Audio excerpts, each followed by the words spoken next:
All right, welcome everyone. Ladies and gentlemen, boys and girls, we got another live stream for August 2022. We are celebrating 1.5 million subscribers on the Medical Insiders channel, and I'm feeling good. How are you guys feeling? King Mike says, I love the So You Want to Be. Thank you, man. I am glad that you like that. It's a lot of fun to make as well. How to become a workaholic. I don't recommend it. Do not become a workaholic. So we're going to be starting off with member questions in a minute.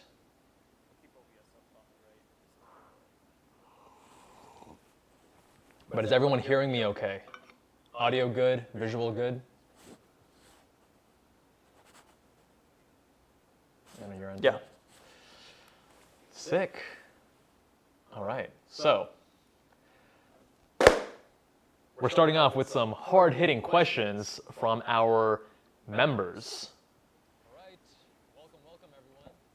Ladies and gentlemen, boys and girls, we got another live stream which we have saved here. August 2022, we're celebrating 1.5 million subscribers on the Medical Insiders channel. And I'm feeling good. How are you guys feeling? King Mike says, I love the... Oh yeah, there's a slight echo. How to become a workaholic, I don't recommend it. I'm gonna text you as well.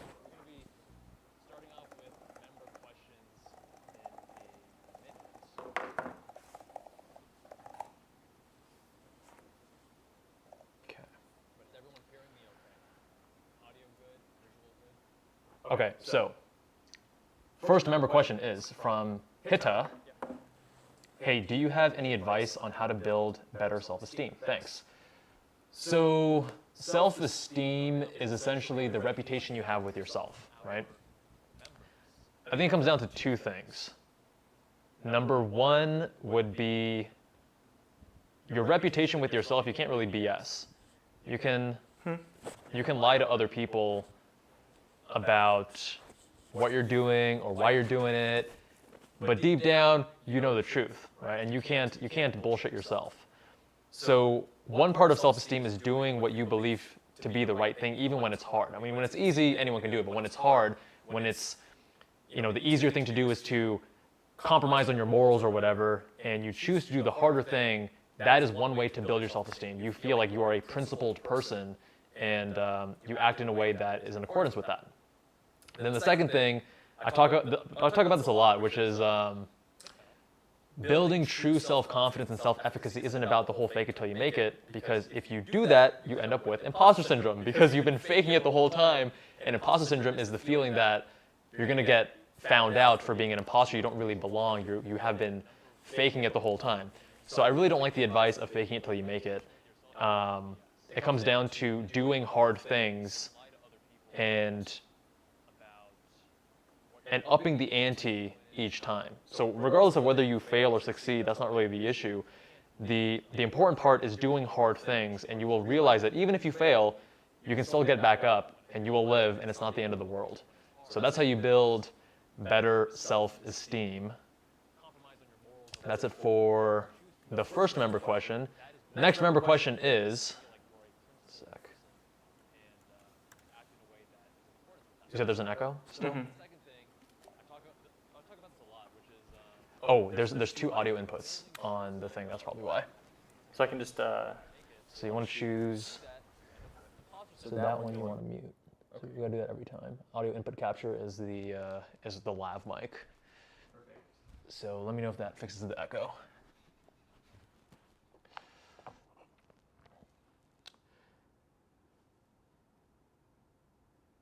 Okay, next member question is from Definity's Seal. What type of coursework and extracurriculars did you do in high school? I believe you previously mentioned you had the opportunity to work part-time at a lab during high school as well. Could you talk a little bit more about that? I did not have any research or lab work in high school. That was only in college. In high school, I worked hard in school in terms of getting good grades, but my extracurriculars were, I played games, I played StarCraft. I wasn't as focused on being a competitive applicant. I didn't know I wanted to be a doctor at the time. So yeah, I worked as a library aide. Actually, I did do some science fair like mentorship for like these elementary or middle school students, and I was like their mentor, helping them up until the science fair. So I guess that was fun. But yeah, in terms of extracurriculars, I do talk a lot about that in some previous videos on the Med School Insiders channel, as well as we have several blog posts on the Med School Insiders website as well that dive deeper into extracurriculars for high school students, for pre-meds, etc. Kyle Robinson asks, do you know any other languages? I took Spanish in middle school and high school. It's pretty rusty, but then when I was in med school in San Diego, there's a lot of Spanish-speaking population. So I got to brush up a little bit, and like I can get by, but I wouldn't really say that I speak it very well. And then also a little bit of Hindi and Punjabi. People are like, oh my God, what's his ethnicity? There's a hint right there. Kind of random. This is from Brian, who is a YouTube channel member. Brian, thank you for your support. How do you deal with brain fog and stress/anxiety? Brain fog, I find, is usually, for me, a function of other things in my life and my self-care, if you will, not being up to snuff. So if I'm not sleeping well, if I haven't exercised in a few days, if my diet is out of whack, then those things contribute to brain fog, I find, for myself. So I don't tend to get brain fog that often because I try to prioritize things like sleep and nutrition and exercise and all those things that I always talk about on this channel and on MSI. And as for stress and anxiety, I did a lot of work on like deep breathing and such, breath work, I should say, in college, because that's when I first got diagnosed with IBD. And the thought at the time was that high stress exacerbates your flares and it's not good for your condition. And I've always been kind of like high strung and like hard on myself and always trying to, just to give you some background, like my mom, I think I was in second grade. Like I was early elementary school, not even fourth or fifth grade, like early elementary school. My mom was like, Kevin, chill, you don't need to be number one all the time. So like I've kind of had that wired in me for as long as I can remember. So that kind of self-imposed stress, my mom was like, hey, this is not helping your condition. So she got me some stress reduction workbook, I think it was called, and it did a lot of like deep breathing and all that stuff. So more recently, I do some HRV breathing, HRV breath work, which helps with that. Tries to get you in a better sympathetic parasympathetic balance because most of us are very sympathetically driven. That's the fight or flight, the high stress, and we want to get more into parasympathetic. You want to have that better balance. So that's helped. And also just like talking to close friends and family and like that social support group, depending on what the issue is, helps a lot. And the last thing I'm going to say is your self-talk. So I was reflecting the other day that sometimes you can be lucky by getting unlucky.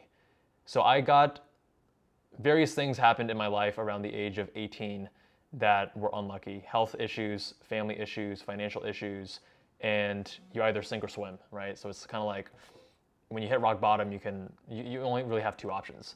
And that self-talk, that internal dialogue, the story you tell yourself is very, very important. So that helps a lot with dealing with stress in my experience. Brian asks a follow-up question, especially with sleep deprivation while studying. I mean, you got to focus on sleep, man. I know it's easier said than done, but if you are able to, again, this is seasons in your life. You don't need to be a robot nonstop, but during the seasons when you need to grind, you need to be really disciplined with your time management so that you can prioritize your sleep. So you don't want to be wasting time playing video games, watching TV, etc. Or what I used to do is like I would eat a meal while watching 15 minutes of a TV show and then stop the TV show as soon as I finished eating. So you got to prioritize your sleep. All right.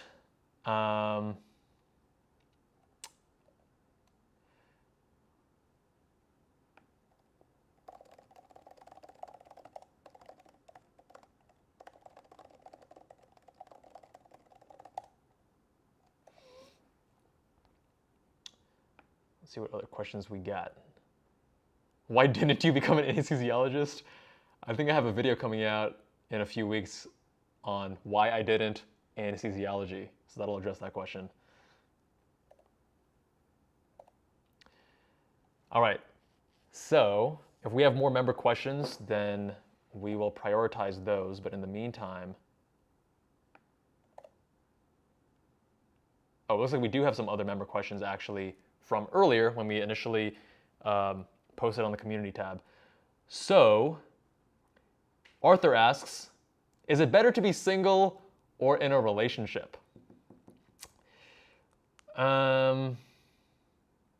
What I will say here is that there's pros and cons to both. I think a lot of my friends who are in their 30s now, so I'm in my early 30s, a lot of my friends are mid to late 30s, and when I see these guys who have been single their whole adult life, they're really about like optimizing their dating for short-term fun and not for meaningful relationships, which there's no right or wrong here, but then it depends on what you're optimizing for and what are the unintended consequences. And a lot of people don't think about the unintended consequences. So the unintended consequences of being single chronically all the time is that it actually hinders your own self-development. Because if you're just dating casually and then we all have our own BS, right? We all have our own issues. And let's say one of your issues comes up whereby you, I don't know, like there's some conflict between you and your partner or the person that you're seeing, I shouldn't even say partner, this person that you're casually dating, then when you are single, you can just say, oh, this person is trouble, they're a problem, they're like, it's not me, it's them, let me get rid of them and move on to the next person, which is a pattern that I see with guys who are chronically single. The unintended consequence of that and why that's not necessarily a good thing all the time is you're not really forced to face your own BS. And if you're in a relationship and you have issues, every relationship is going to have issues, you are forced to reflect on who you are. Usually conflict is not a one-way thing. Usually there's two parties. And how is each person contributing to that? How can they each take responsibility? So when you are in a relationship, you actually can accelerate your own self-development, your self-growth, whereas when you're single, you can just run away from it and say, hey, this person is the problem. It's not me, it's them. And that's something that I don't think enough people actually keep in mind. Another question from Arthur along the same veins is, do you have any advice for guys to get better at dating with women? There's been a lot of, I have some friends who are YouTubers who got into the, what is it, like red pill, black pill, yellow pill, orange pill, all these pills. Look, if like you're a young guy and dating is hard, I get it. But focusing on dating as the primary goal, the primary outcome, is generally a losing proposition. Because I do know some people like that who have been doing that for years. These are also the same. Some people that choose to be single and don't want to enter a relationship, which again, no judgment. There's just pros and cons to each. And when you focus just on dating as your primary goal, you become very one-dimensional. And you don't actually develop in the kind of person that you want to be. And if instead you focus on improving yourself and just pursuing excellence in whatever you do, then your success with dating will improve over time as a secondary consequence, not as the primary goal, but it just falls into place because you're becoming the kind of person that happens to be attractive, that happens to be really cool to be around, right? So I'll say for young guys, don't focus on that as your primary goal. Focus on just being the kind of person you want to be first. All right, I think that is it for member questions. Thank you to all the members. Members get special perks. And if you guys want to become a member, then there's the join button underneath this video. All right, so going to other questions. Afroza Begum asks, can I ask what happened to the project about doctors' mental health and suicide with the profession that you were campaigning about? Actually, I just got, so it's called Save Our Doctors. And it's something that I have deprioritized recently because there's just so many things going on.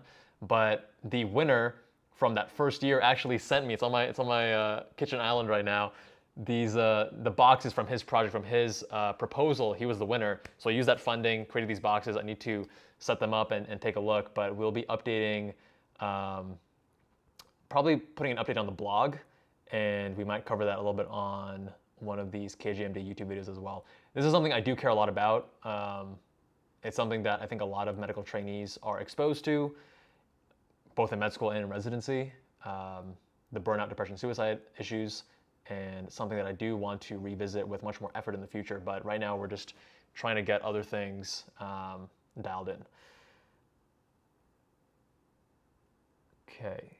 Jayant Totlani asks, if I want to learn accessory skills for my career, whether that's coding, MPH, MBA, etc., should I do that in med school, residency, or as an attending? You want to ask yourself, so it really depends. What's the goal? I think a lot of people that pursue MBAs is because they want to do entrepreneurship. And what I tell them is, look, if you want to become an entrepreneur, you don't need to spend 2 years getting an MBA. You need to just be an entrepreneur. Like jump off the deep end, dive straight in, and you're going to learn that way.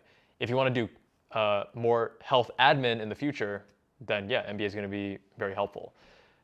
If you're able to fit in coding before med school, that's probably the best time to do it. If you're doing it during med school, then make sure you aren't compromising your med school performance, or if you are, then like be mindful of the trade-offs you're making, right? So as an attending, I'm gonna guess that you'll have a lot less time, because even though as an attending you have more control over your schedule, you're not working the same hours as you are in residency, you probably have a family and other responsibilities that are pulling at you now, whereas when you're young and you have fewer responsibilities, it's easier to do it then. All right. King Mike asks, what would be a good MCAT prep course to choose from? Well, King Mike, I'm glad you asked, because we have obviously I'm biased, we have the Med School Insiders MCAT course, which is now live, and if you are a channel member, you get 60% off. If you are a newsletter subscriber, you can get, I think, 40 or 50% off. That MSI MCAT course is now live. Doing that in conjunction with Memm is really, really effective. We're still gathering data to publish the final numbers as to people who use this, what numbers they get. But from our first round of Memm users were hitting 514 average as their score. We had a lot of people in the 520s, the high 5 teens, and overall the average was 514. So I stand by those products. I think they're pretty rock solid. Jacob Jackson.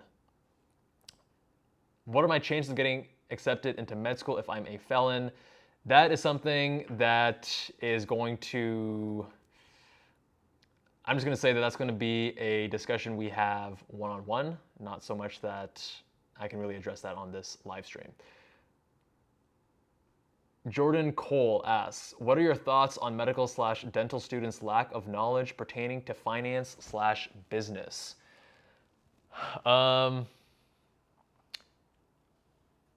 It's an issue, but I think a lot of people like to play the victim card and say, the school system didn't teach me. It's the school system's fault. Dude, take some goddamn responsibility. Finances are stupidly simple. It's like, it's easier than college math. It's super simple. So you watch a few videos, you read a couple books, and you're gonna know 90% of everything that you need to know for personal finance. And it doesn't take that long or that much effort to educate yourself. We're making more finance videos. I think that it's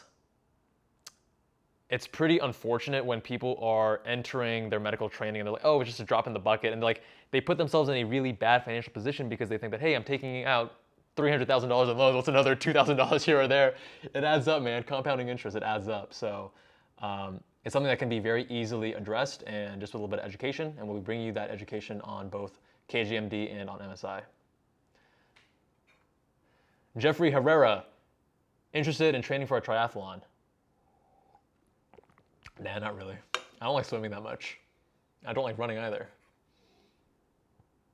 I like cycling, yeah. Dr. Diva, what do you think your personal flaws are, and how did you overcome them? I have a lot of personal flaws, and I've not overcome all of them.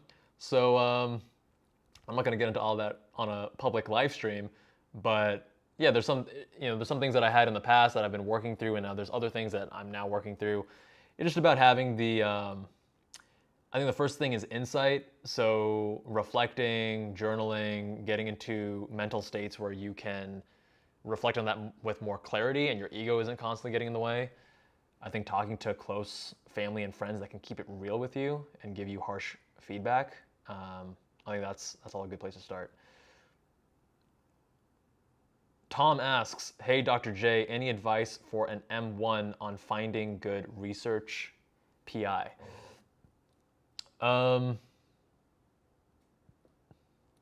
What I did and what I recommend is you determine what you're interested in. If you're doing research in an area that you're not interested in, you're not going to put in as much effort.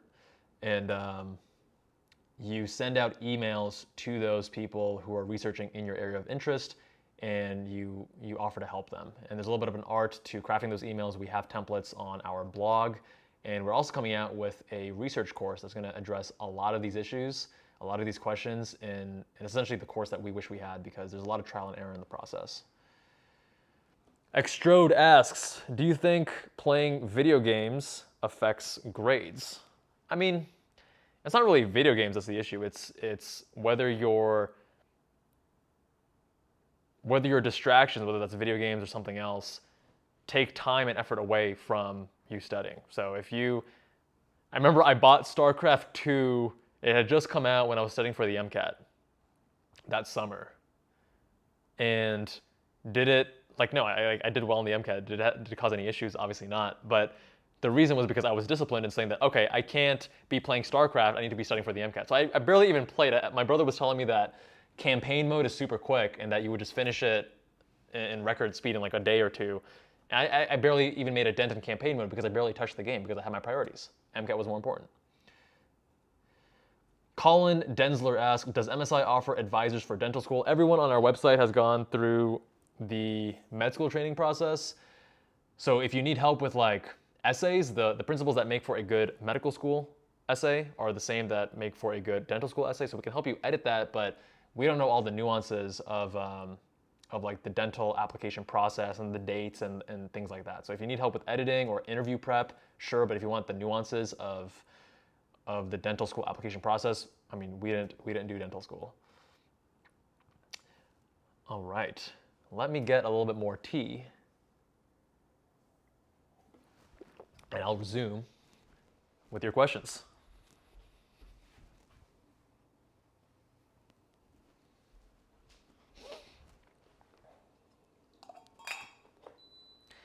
And in case anyone is wondering, we got medium roast dong ding oolong, one of my frequent flyers, one of my favorites you can see often on the channel. All right.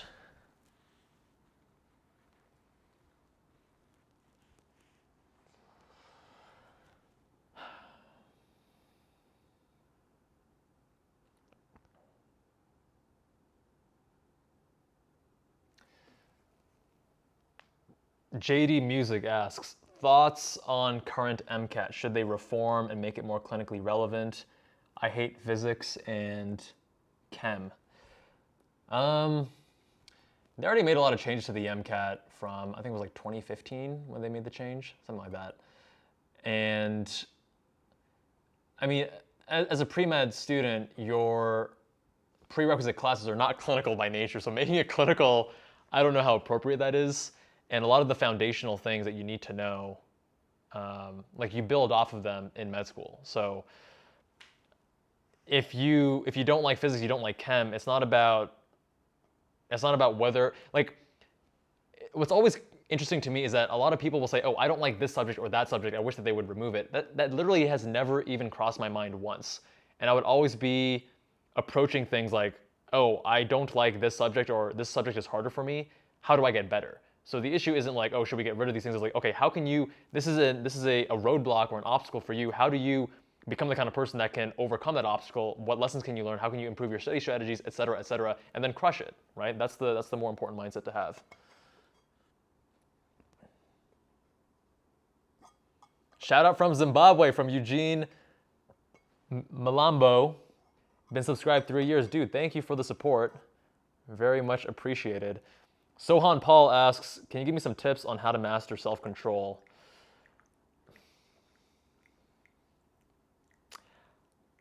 So there's different theories when it comes to self-discipline, self-control. Some say that, the ego depletion model, you only have so much self-control to go around. And if you use it in one thing, then you're going to run out in another area. I find that self-discipline breeds more self-discipline. So when I'm like dialed in with my nutrition and I'm dialed in with the gym, other things in my life get dialed in. My sleep is dialed in. My work ethic is dialed in. And I think finding that keystone habit, whether it's exercise or whether it's nutrition, that's a good place to start. And at the same time, have compassion for yourself, because you're not going to hit it 100% of the time. But if you can get there 70, 80, 90%, that's a win, right? And then try to refine your process, try to improve over time. But don't be too hard on yourself, because if you just say, forget it, which is more likely to happen if you bite off more than you can chew. So start small and then have compassion with yourself. Dr. 10 asks, what do you do when you're a new intern and a patient asks you something that you don't know? I mean, you be honest with them. You don't know. You never want to lie or just fumble your way through things. So you can say, hey, that's a great question. Let me check with my attending or whatever, and I'll get back to you. Jordan Cole, thoughts on the new BRZ/GR86? I got the new GR86. It's downstairs, and I love that car. It is, I love the styling. I love the power bump. I love the refinement. I've been driving it now for almost 2 months, and it's a much better daily than the first gen. I still have my first gen as well, which I need to sell. But there are some issues. The steering isn't as good. It still eggs you on, because one of the things I love about the first gen is that it really eggs you on to like beat the crap out of it, get it sideways everywhere. And that first gen, I would just redline all the time. The second gen, I need to drive it more because I just got past the break-in period, so now I'm finally pushing it to redline. And I'm going to reflect on how it makes me feel as a driver. But it's mostly good. It's mostly good. But Jeffrey Herrera asks, would you live in Miami? Oh, by the way, if you want to know more about my car thoughts, then Jabal and Cars is my newest passion project. It is my car YouTube review channel, and it's a lot of fun. So come check us out. Would you live in Miami? Probably not. I feel like I've been to Miami a couple times for residency interviews, and maybe a med school interview too. But it's a cool place. I just don't think, there's probably some pockets that would vibe with me more, but I think like San Diego is more my speed, more so than Miami. Daniel Hughes says, I'm an M1, and it would be awesome if you did more pediatric specialties. So you want to be series, they are great, like Pete's cards. And how much involvement extracurriculars did you have as an M1? So yes, definitely. We're always trying to do more so you want to be. So we'll make note of that. I'll tell the team that we'll try to do more more pediatric subspecialties as well. Thanks for that feedback. Thanks for watching. As for extracurriculars as an M1, I got involved with research. I was part of a literary, like a med student run magazine that was like art and like poetry and like stuff like that. So I helped with the layout of that, was involved with some student interest groups. When you're a med student, you don't do nearly as many extracurriculars as you do as a pre-med. Desi S asks, which med school year was the most eye-opening for you? I'd say the beginning of first year, I was like, holy, this is a lot of information. I was studying so hard. Me and my buddy, we were hitting the books even on like Friday nights for the first couple months. First 2 months, I think, we were legit studying Friday nights at the med school. We were overdoing it a little bit. And also our study strategies weren't as refined. We were doing more passive learning rather than active learning. And after that, I would say third year, because then you really see what it's like, what these different specialties are. And then I remember not knowing what I wanted to do going into third year. I thought I wanted to do pediatric gastroenterology, but then doing research between M1 and M2 summer, I was like, okay, this is not for me. Scoping is not something I can do for the rest of my life. And then M3, you really get to see what specialties are about, and I fell in love with plastics, and I wasn't expecting to fall in love with it the way I did. But yeah, third year was the most eye-opening. Extrode, have you used Notion before? I'm using Notion right now. Yeah, we use Notion a lot across our businesses, and I talk about it both on the Med School Insiders channel and on Med School, or on both KGMD and MSI. We talk about Notion and how we use it. So yeah, we definitely use Notion a lot. And as a student, if you're taking notes, I think it's also good for that too. King Mike, what are your thoughts on Spanish in medicine and its relevance? Depends on your region. So if you're in a place that has a large Spanish-speaking population, like here in Vegas or SoCal, then yeah, it's going to be very helpful. You won't need to wait for an interpreter. You can actually start speaking with your patient immediately, and I would say it's very helpful. Definitely an asset.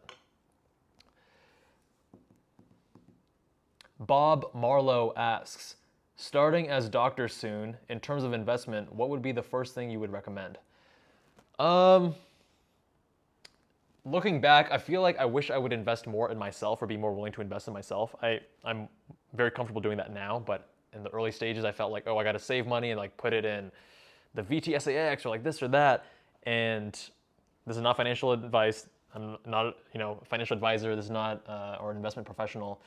But I think investing in myself with various self-development programs, various courses, that increases your skill. So that increases your money-making potential. And then once you are making more money, then you can actually meaningfully invest in other income-generating assets or whatever you decide to invest in. Dustin Simon, what camera are you using? This is a Sony a7S III with a G Master 50mm 1.2 lens. Bilal Ahmed, were you always the best in your class, in school, etc.? I wasn't always the best in school. I would say that I always tried pretty hard and I was always towards the top, but no, I wasn't. Like, I think a lot of people, they're like, oh, hey, I was a terrible student and then this thing turned me around. Like, I've always been pretty hardcore.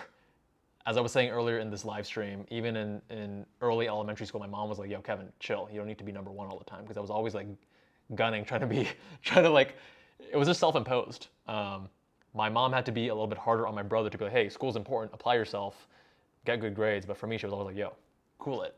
So I've always been pretty competitive and I've always tried really hard. Like in high school, I was a strong student. I got straight A's. I mean, it was like also weighted. So I was like, I don't know, 4.7, 4.8 GPA by the time I graduated, or something like that. I don't recall the specifics.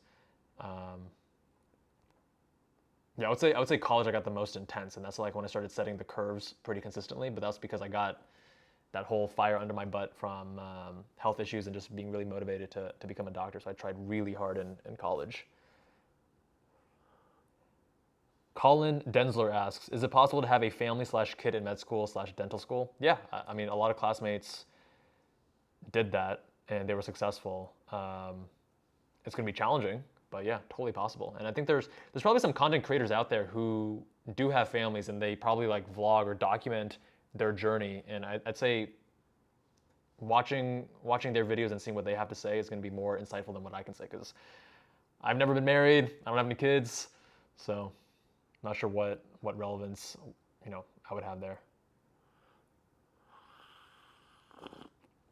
Brandon D'Souza asks, how much caffeine is too much? We talk about that on Everything You Need to Know About Caffeine, I think is the video title. It's here on the Kevin Jabal channel.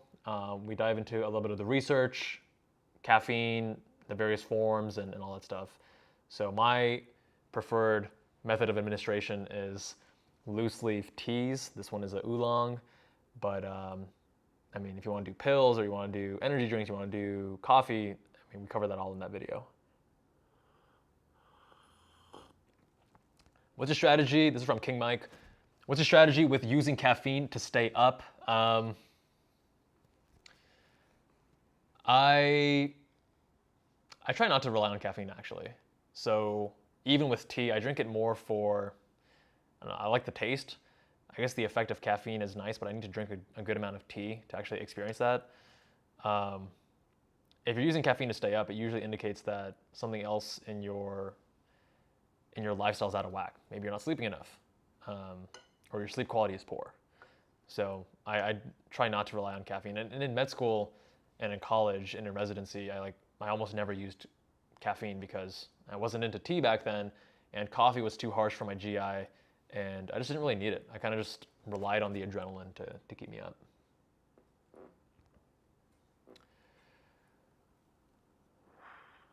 Dr. 10 asks, what's your favorite medical TV show? Scrubs. Classic. Kamel Godar asks, do you think the med school curriculum needs to be changed or shortened? I mean, there's always ways for improvement and optimization, but there's some schools that do a truncated preclinical years, like they put it in 1.5 years rather than 2 years. A lot of schools are doing that now, actually, especially with step 1 becoming pass-fail. There's room for improvement, but I don't know. I more tend to focus on the other systemic issues that are related to, the burnout, depression, all that stuff. Kareem Wilson, what do you recommend to IMGs interested in competitive specialties? Crush your boards, crush the research game, impress your stateside mentors and PIs, and get a killer application. Really strong personal statement, really strong letters of recommendation, all that stuff. It's an uphill battle, but not impossible. Andrew Penanuri asks, I have my first med school exam in-house this Monday. Good luck, man. What do you recommend doing the weekend before an exam? I also love all the videos, really helped me as a pre-med. Hey, thanks for watching. I'm glad it helped. So the weekend before an exam, I mean, you probably want to be studying. I mean, that's what I would be thinking back. That's what I definitely did as well. But you don't want to burn yourself out. And having like a 14-hour study session marathon where you're delirious by the end is not going to help you. So it's about sustainability. You still want to be exercising. You still want to be sleeping adequately. Don't binge drink in the evenings, because now you're going to really sacrifice your memory consolidation. So sustainability and balance is the name of the game. So one thing that really helped me in med school, but just like the consistent studying rather than cramming for exams, that helped a lot. And then not going too hard any one day to reduce the risk of burnout. And occasionally that did happen, where we had to like really stay up late night before our MBB, mind, brain behavior block. It's like neuro and psych. Yeah, good memories. But yeah, that should be enough.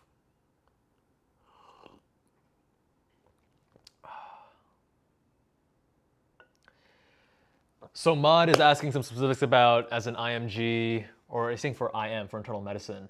It's going to depend, IM as an IMG. Again, it's going to depend on a lot of factors. Just looking at your step scores and number of publications isn't enough, because there's so many other factors that go into it. Letters of recommendation, strength of your application, et cetera, et cetera. So, I mean, it's hard to say. We'd have to work with you one-on-one, and we offer that on medschoolinsiders.com. Jordan Cole, do you have a cutoff time for caffeine? I stop caffeine at 11 a.m. 2 cups of coffee anytime later than that. I notice my sleep quality is just terrible. I used to stop myself, I think it was like 2 o'clock. I mean, right now it's what, 4:45 and I'm drinking tea. So I would say it depends on how much I'm having and how like tired I am. So these days I'm going pretty ham in the gym, and I find it easier to fall asleep. So if it starts becoming an issue and I start having more sleep onset insomnia, then yeah, I would cut this back to earlier in the day, probably 2 o'clock or even 12 o'clock for me. But your mileage may vary, because we all have these different,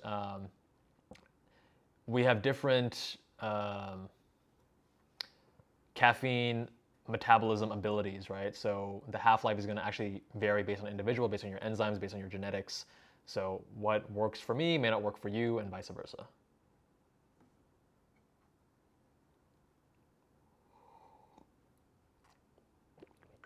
King Mike, I love Memm, and I just want to ask if there can be a step 1 version of Memm in the future.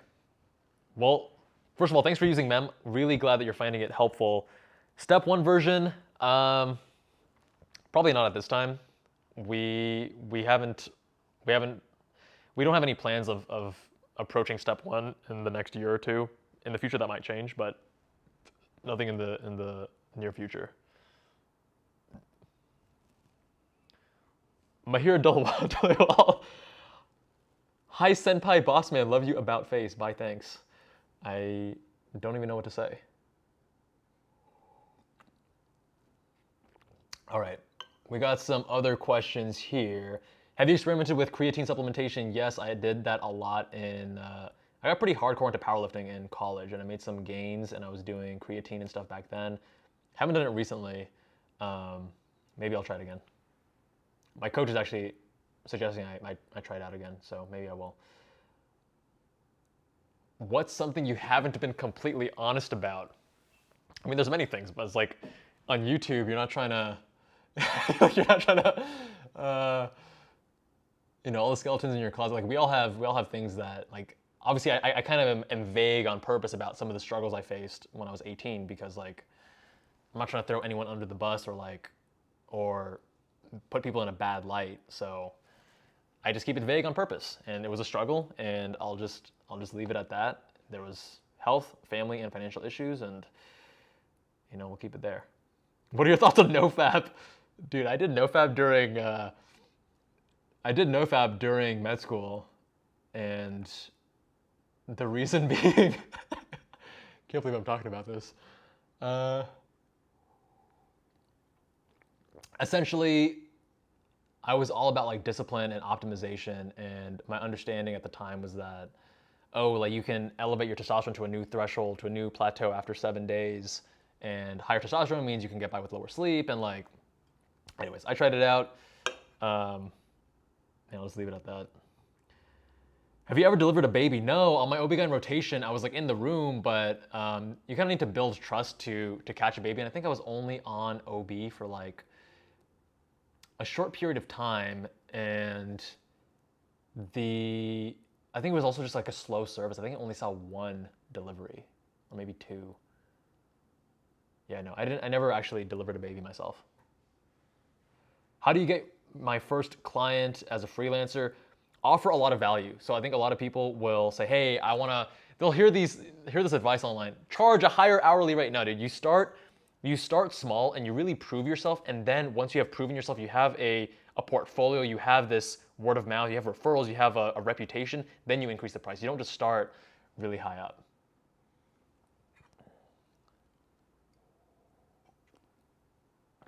Do you make more money now than you would have as a plastic surgeon? Well, think of it this way. If I was still in plastics, I would be in my final year right now. I'd be a 6, which means I'd be finishing in next June. And as a resident in your 6th year, you're probably making like $62,000, $64,000, something around that range. So you have to keep that in consideration. It's the years leading up, not just, okay, then you're an attending. The average plastic surgery attending makes around $500,000 per year. So keep that in mind. If you had to go back to medicine and choose a field other than plastic surgery, what would it be? ENT is pretty similar. There's a lot of overlap, and I mean, obviously you're restricted in terms of the region. ENT is cool. Maybe ortho, because ortho I would do hand. I do ortho first and then do fellowship in hand. Neurosurgery, only if I was doing like peripheral nerve. It would be something surgical. It would be like ENT, neurosurgery, or ortho. Do you think becoming a doctor is worth it in this generation or next? Yeah, absolutely. Being a doctor is still a great profession. I do believe it's overrated, but it is still a great profession. So you just need to determine whether or not it is a good profession for you. Do you still remember your lysosomal storage diseases? Absolutely not. Not a chance.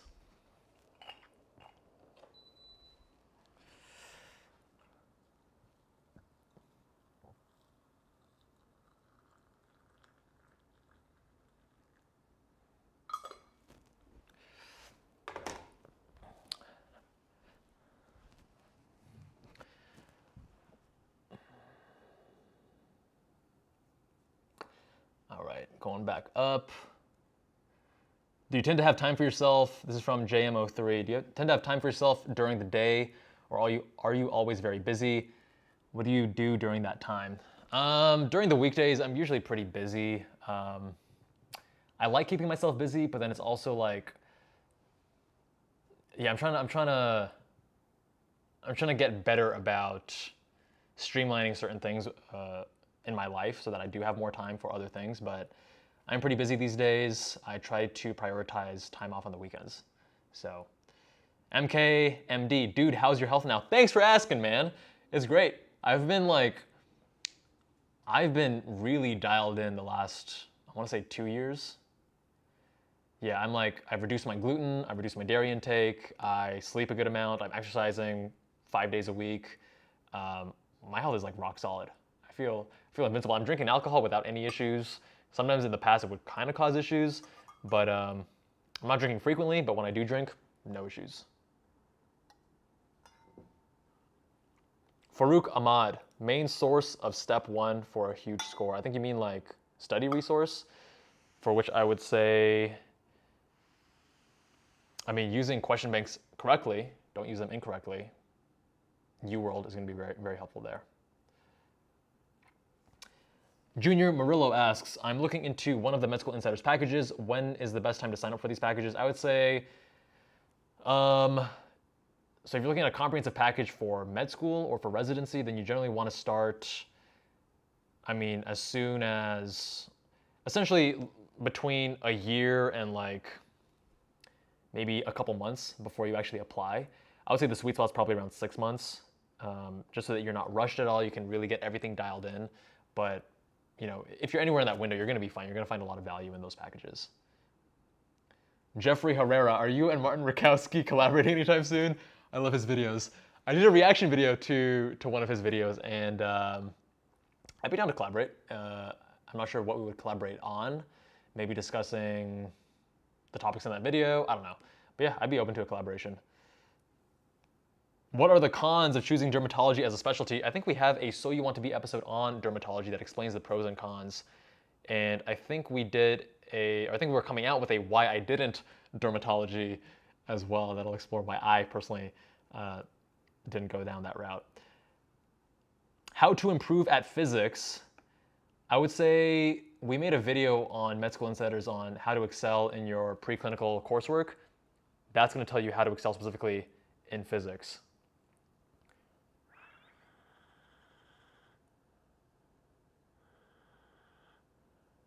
What things can help a medical student to get into the most competitive residencies?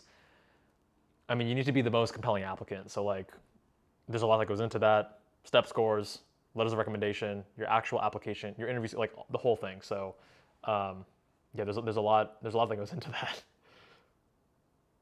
I'm 28 years old and into my second year of med school. Am I too old? Definitely not. Everyone's on a different life path, and I know in my class there were several people. I think there were 3 students out of a 125 that were in their late 30s when they started med school.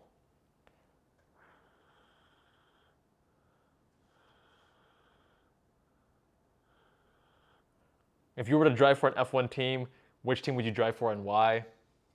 Definitely not Ferrari. Look at their strategy issues this year. I would drive for any team that would take me, really. I don't care so much about teams personally. I guess the team principles, there's some principles I like more so than others, but I care about drivers more so than teams, personally. So, less important.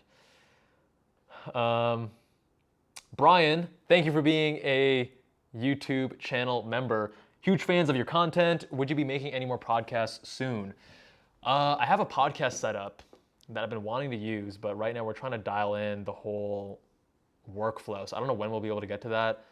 I think we have some new series on KGMD that you're going to really, really like. They're not podcasts, but they're longer form content that I think will be really valuable. So hopefully you guys find those to be as helpful as we hope, and maybe a podcast in the future. Because I think podcasts, sitting down and talking with an interesting person about interesting things, sounds awesome, right? I'd love to do that in the future. Pre-med, learning Spanish, relevance, yeah, I already addressed that earlier in the video. The real question is, this is from Jared Woodland. Do you secretly still grind on Anki and Memm? Yo, so real talk, when when I meet a special girl, right, and I'm trying to like get to know her, and I have such bad memory, I put facts about her in Anki, and I like remember her. No, I'm kidding. That'd be next level though. No, I don't use Anki or Memm, but that would be pretty funny if I did. You guys are hilarious. You guys ask great questions. I love this. What are your favorite productivity apps currently? I use Things 3 as my to-do list manager. I use Google Calendar, and I use Notion. And rather than an app, I use an actual physical, what are those called? Hourglasses that I showed in my recent studio tour video. So that shows you that you don't need necessarily a phone app for Pomodoros. You can just use a timer instead. I think those are lower distraction potential. All right, what other questions have people asked prior? Do you watch Grey's Anatomy? No, I think I watched the pilot in like middle school or high school, and that's the only time I ever watched an episode. Better self-esteem, we already addressed that. Thoughts on topical versus oral finasteride. So I use topical, and got a little bit of receding right here. And okay, so how do I address this delicately? I talk a bit about evidence-based medicine on my channel, right? I think people misunderstand what evidence-based medicine is and is not, and they sometimes rely too heavily on just what does the evidence say, rather than using their own clinical judgment or their own reasoning skills in making decisions. So low dose oral finasteride for hair loss is, based on the scientific literature, appears to be safe and effective. However, you are systemically reducing your DHT levels. And while there doesn't seem to be any issue of that, I mean, you can talk about the prostate cancer thing, and there's counter arguments to that. I just feel like we don't have enough long-term data, and I don't want to mess with my systemic hormone levels to that extreme. Topical is still going to have some systemic absorption, but it's going to be a much lower amount. You're going to have lower risk of side effects. And sure, is the administration a little bit more tedious? Absolutely. But to me, that trade-off is worth it. So I do topical because based on the risk profile, I'm just not comfortable doing oral. And that's my opinion. You speak with your own physician, you make your own decisions. That's just my opinion. This is not medical advice. This person asked me to tell you about a family member, and I'm going to not do that. Yeah, you crossed that out. I kind of like thought about that for a second, like, no, let's not. What's the biggest piece of advice you could give a pre-med student? I mean, mindset is like where everything starts from. So focus on your mindset. Everything else follows. King Mike, you seem like a sports guy. What sports do you like to play, watch, etc.? I am not a sports guy. The only sport I watch is Formula One. And in terms of playing sports, I'll play anything. I was doing badminton with some friends that recently visited Vegas. I'll play basketball. I'm not very good at basketball. Like back in the day, I would play football for fun. I mean, not on any leagues. I used to play soccer and baseball in leagues, but I was way younger. That was like a little league. I like playing sports more so than watching them, except for Formula One, because I can't drive in Formula One, unfortunately. So if you could go back, would you still go to med school knowing now your entrepreneurial interests, especially in terms of getting time back? No, man, because like this is from Vinayak Swaroop. This is the businesses that I'm working on now are medical education focused, and I'm passionate about it. So I am very grateful that I went to med school, have done the medical training path, because I wouldn't be able to do these businesses if I didn't, right? A big part of why MSI grew so fast and has had the success that it has is because of the experiences I had in med school and such. And med school was awesome. I loved med school. It was more fun for me than college, and I grew into the person that I largely am today from med school. So I do appreciate those years. All right, we got time for maybe one or two more questions, and then we're calling this the.